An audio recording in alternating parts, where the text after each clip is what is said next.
We're beginning with one of this year's main events, the musical Wonder.land.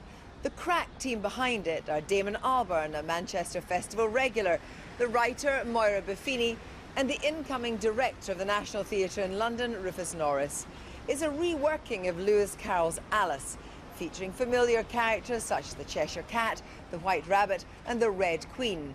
But in this version, set both in a real and a virtual world, there are two Alices, schoolgirl Ali and her avatar Alice. So what can I do here, Cat? What can I do? Can I swear? Can I nick stuff? You can be anyone you want. Be free. What's that weird thing you're doing? Weird thing? Are you dancing? Dancing. A world of wonder and live. You've got essentially two Alices, so explain Ali and Alice. Ali is in the real world. She's our real, modern 12-year-old schoolgirl with real, modern, everyday but quite serious problems. And she creates the avatar that is the iconic Alice, the little blonde girl in the blue dress with the Alice band. You both came to this with very, very different experiences of Alice as a child. So what was your experience, Moira? I just remember really liking the books and liking Alice particularly. Somehow, no matter how creepy or weird the person or creature who she met was, she would somehow just behave really intelligently and well. But you had a darker response to it. Yes, I was terrified, and I think subconsciously still carry the scars. No one made any sense, and everyone was really cruel, and you couldn't appeal to their better nature. So when you all got together with Rufus, the director who's going on to the National, to talk about this, what were the kind of overriding things that you wanted to bring to this? I think for like 2 or 3 minutes we didn't know how to do it, and then I think it was you had your little, it was you, I think it was you, wasn't it? iPad, and you just said, well, that's the rabbit hole. Yeah, I mean, it's kind of an obvious idea, but I think its potency for us was in context of the fact that we've all got teenage children. Yeah.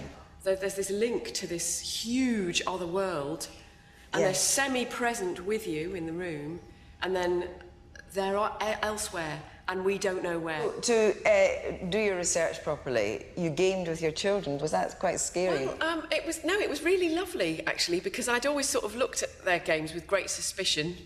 And I said to my son one day, I said, you know, show me how to do this, show me what you do. So he was playing Skyrim, and we made me an avatar, and I played with him for hours, actually, and still now do sit down with him and play, and played Sims with my daughter. It's been really lovely, because my son so enjoyed showing me his world. You know, it was really great. To quest, follow the White Rabbit. Quest or game?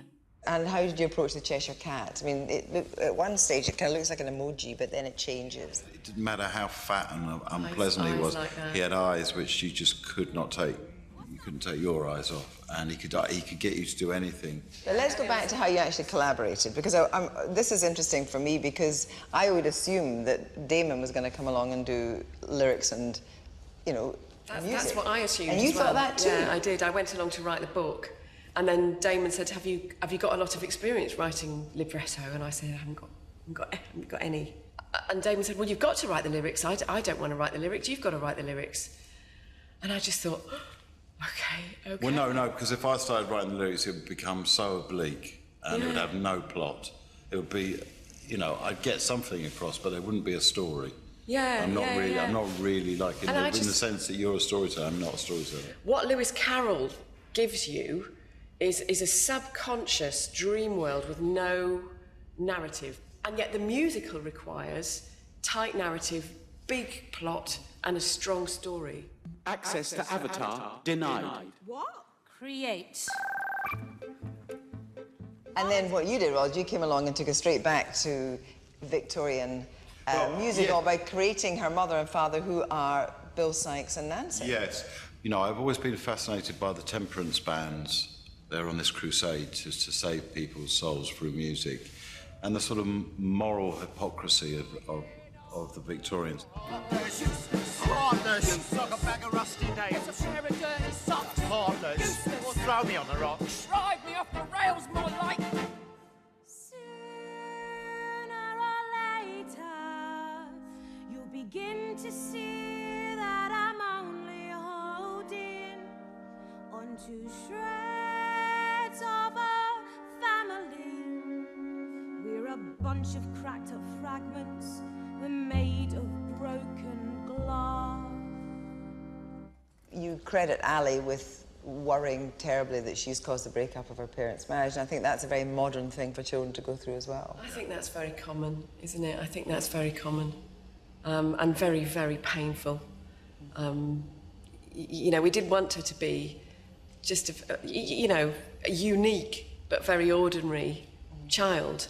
And that unique ordinary child has the very ordinary problem, which is that the teacher takes away her mobile phone. Now, the Red Queen, she's quite a girl, and she creates her own darker Alice. Everyone in the play is lonely. That's all of the characters, aren't they? And Miss Manxon, the Red Queen, is no different.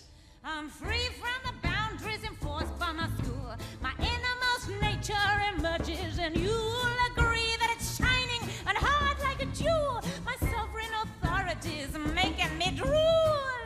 The Red Queen is me. Ooh, and she's cool. Alice is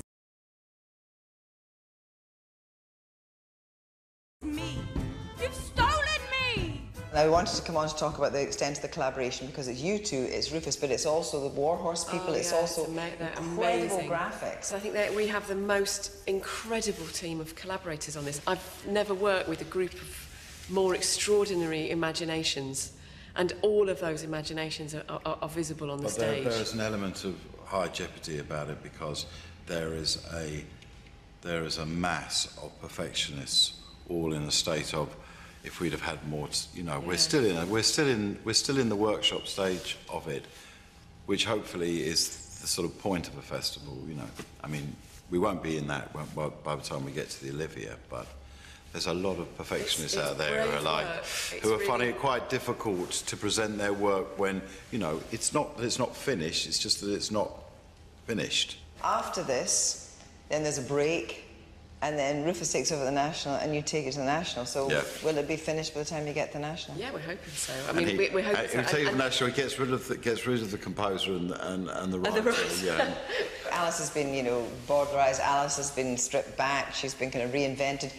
She's been absolutely the kind of pinnacle of psychedelia, in the 60s and everything else. And this is you sort of reclaiming Alice for another generation. Does it feel like this will have another life beyond the National, do you think? We don't know. We don't know. It'd be lovely. It would be lovely. We don't know. But Alice will continue to be reinvented. There's new reinventions of Alice all the time, all over the world. There is something about that story. But it's the lack of story, really, which allows it to... It works on our subconscious. Yeah, it really and that's the extraordinary thing about it. It just does.